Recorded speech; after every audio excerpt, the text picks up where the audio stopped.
I'm eSpecialized. I'm going to be showing you how to use Sudoku Geek to do the blocking technique in Sudoku. Okay, so if you look here, let's start with our ones. Instead of counting each cell 1 through 9 to see if it'll fit or not, if that's the only number that'll fit, this is actually a more effective technique called blocking. Okay, the rules of Sudoku are such that in each row and column and mini-grid, a single number can only occur once. So in fact, here we have a 1.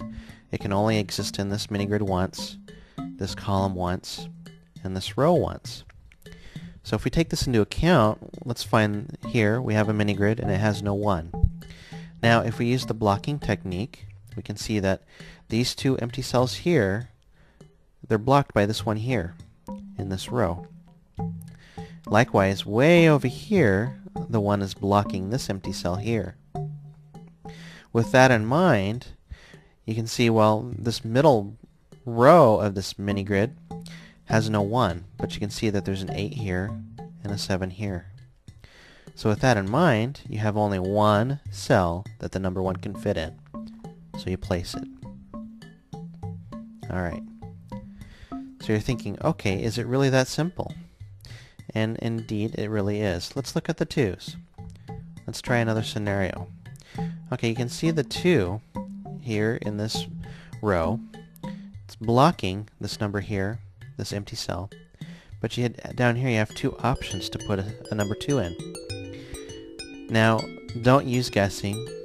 If you use guesswork, you can end up in an invalid solution or have to restart the whole grid. But for instance, you can see that there's two options for a 2 here, right? You know it can't go here, it can't go in any of the other numbers that are filled out. Looking further over here on the right-hand mini-grid, you can see that the 2 here is blocking these two cells, and again, the 2 is blocked here also. So what you should do, if you were in a hard grid, you can make notes of where the 2's can fit. And there you go. But instead of using it for that, use it for the simple ones. Here you can see that the 2 is blocking all these empty cells here in the upper right mini-grid. And you only have one cell left.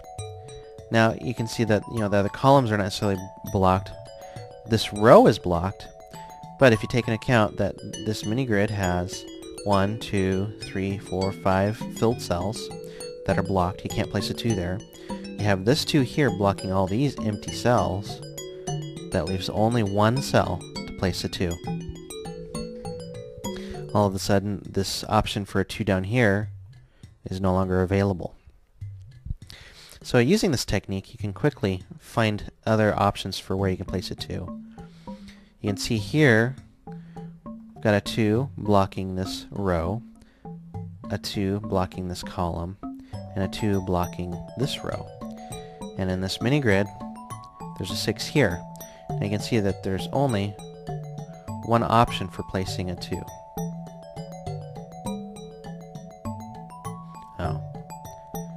So I placed the 2. And that's the only place it goes.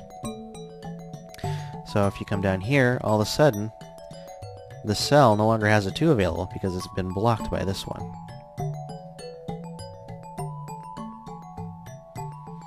And then finally, we come over here and we can see that there's 2 options for a 2.